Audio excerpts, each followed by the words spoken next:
tapi memang medannya berbahaya dan juga kontur tanahnya rawan longsor. Dan hal ini pula lah yang membuat masyarakat akhirnya kesulitan untuk mengakses banyak hal, pendidikan, ekonomi, dan juga kesehatan.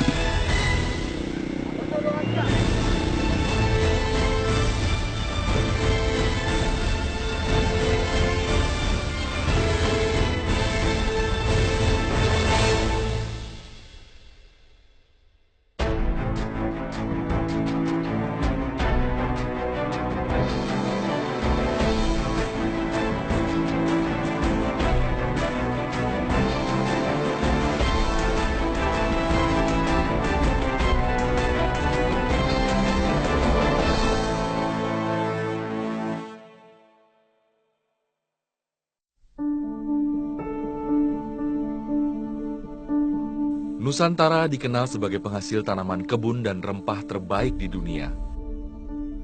Jika dihitung, angka ekspor tanaman kebun dan hasil pertanian ada di urutan 3 besar penghasil devisa negara. Tim Indonesiaku kali ini tiba di daratan Sulawesi, tepatnya di Kabupaten Pindrang, Sulawesi Selatan. Dari kota Makassar, kami melalui perjalanan darat menuju kota Pindrang selama 6 jam. Kemudian dilanjutkan dengan perjalanan menuju Kecamatan Lembang selama 3 jam. Dari pusat desa Lembang Mesakada, masyarakat mengajak kami mengunjungi dusun-dusun yang ada di dalamnya. Kabarnya berjarak sangat jauh dengan medan yang sangat berbahaya. Ada 8 motor yang berjalan bersama kami. Tidak hanya warga yang merupakan petani, tapi juga bidan yang bertugas di pedalaman. Kontur tanah di wilayah Pindrang memang sangat gembur. Jika datang hujan dengan intensitas yang sangat tinggi, maka seringkali terjadi longsor. Apalagi di wilayah pegunungan seperti Kecamatan Lembang. Dengan ketinggian rata-rata 1000 meter di atas permukaan laut, intensitas hujan tergolong tinggi.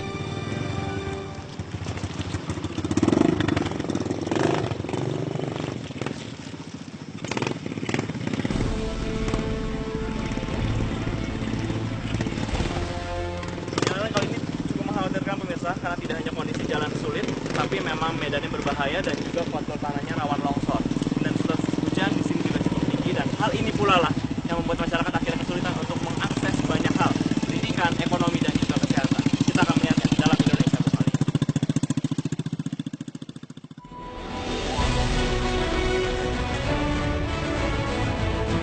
Tebing di satu sisi dan jurang di sisi lainnya. Jalur ini merupakan jalan satu-satunya dari dan menuju ke dusun mereka. Tidak ada satupun jalur memutar atau alternatif bagi perjalanan mereka. Dari 7 dusun yang ada di desa Lembang Mesakada, warga dari 6 dusun harus melalui jalan sempit ini. Sementara, 1 dusun sisanya menjadi pusat desa dan merupakan lokasi tempat kami berangkat tadi. Kami harus melintasi bukit dengan kemiringan jalan rata-rata 45-60 derajat. Pemukiman mereka tersebar jauh dan diapit oleh 3 gunung. Cuaca di sepanjang perjalanan hampir selalu berawan dan disertai hujan. Hal ini dikarenakan landscape wilayah mereka berada di ketinggian 900-1400 meter di atas permukaan laut. Sulit bagi jalur ini untuk bisa kering. Kontur alam dan cuaca membuat perjalanan warga selalu diwarnai oleh lumpur. Jaraknya sekitar 75 km dari dusun Mahpula di awal ke dusun Batu Sura yang menjadi tujuan kami. Tidak ada dusun lain di antara keduanya. Yang kami lalui hanyalah hutan dan kebun milik warga. Tidak heran jika terkadang warga menemukan pohon tumbang yang menghadang perjalanan mereka. Atau longsornya tanah dari tebing di sisi jalan. Bagi warga mungkin sudah biasa. Tapi hal ini tak boleh dibiarkan begitu saja.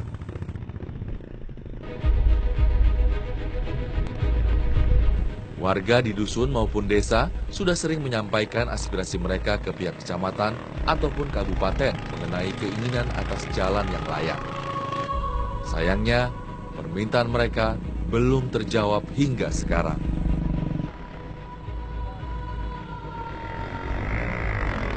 Yang bisa masyarakat Mesakada rasakan hanyalah jalan dengan risiko kecelakaan yang tinggi. Kami hanya bisa melaju dengan kecepatan 20-30 km per jam. Itu pun seringkali berhenti atau mengerem secara mendadak jika terdapat tikungan tajam atau sisi jalan yang curam. Rata-rata, warga yang melakukan perjalanan keluar masuk dusun hanyalah para pedagang.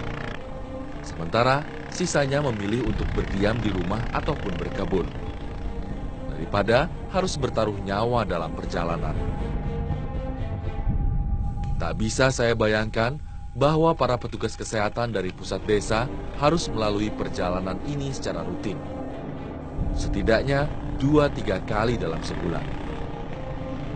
Tapi jangan bayangkan perjalanannya selalu seperti ini. Seringkali lebih parah.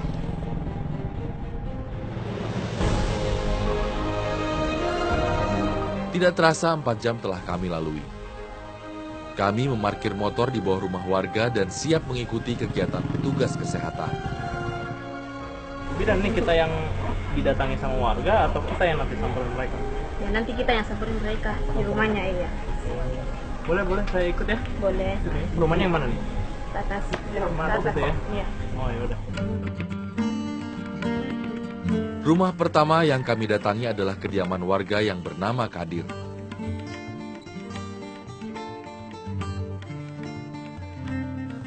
Salah satu fokus pengobatan petugas Puskesdes adalah terhadap anaknya yang bernama Kardi. Usia Kardi sudah menginjak 10 tahun. Namun, perkembangan tubuhnya berjalan sangat lambat. Kemungkinan besar terjadi karena faktor genetik.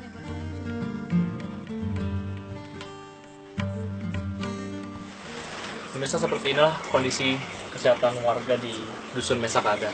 Jadi ketika Bu Bidan datang, semua langsung ikut berobat, anaknya, bapak, ibunya juga semua sekaligus berobat karena ketika mereka datang, itu adalah harapan bagi mereka untuk meminta obat, meminta pertolongan, meminta pemeriksaan.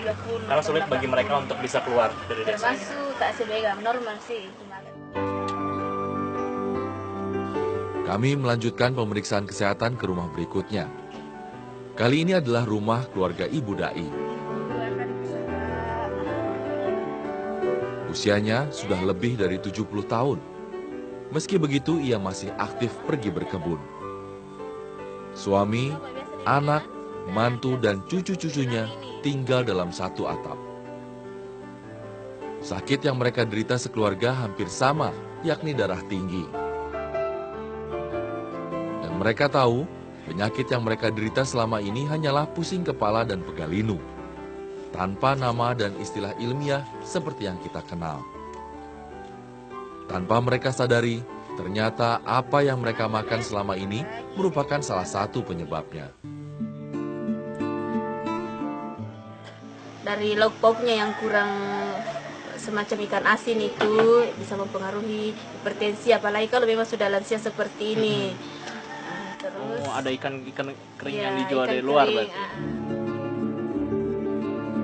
Suami Ibu Dai bahkan sudah sering menghabiskan waktunya untuk merebahkan diri. Sebelumnya, ia masih aktif berkebun meskipun usianya sudah lebih dari 80 tahun. Menurutnya, penyakit pusing dan pegal adalah hal yang lumrah diderita karena terlalu lelah berkebun.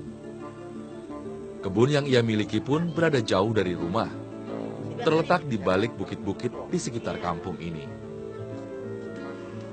Saat ini, mereka sekeluarga disarankan untuk banyak istirahat dan mengurangi konsumsi ikan kering. Keterbatasan jumlah obat milik Puskesdes juga seringkali membuat para petugas akhirnya hanya bisa memberikan vitamin.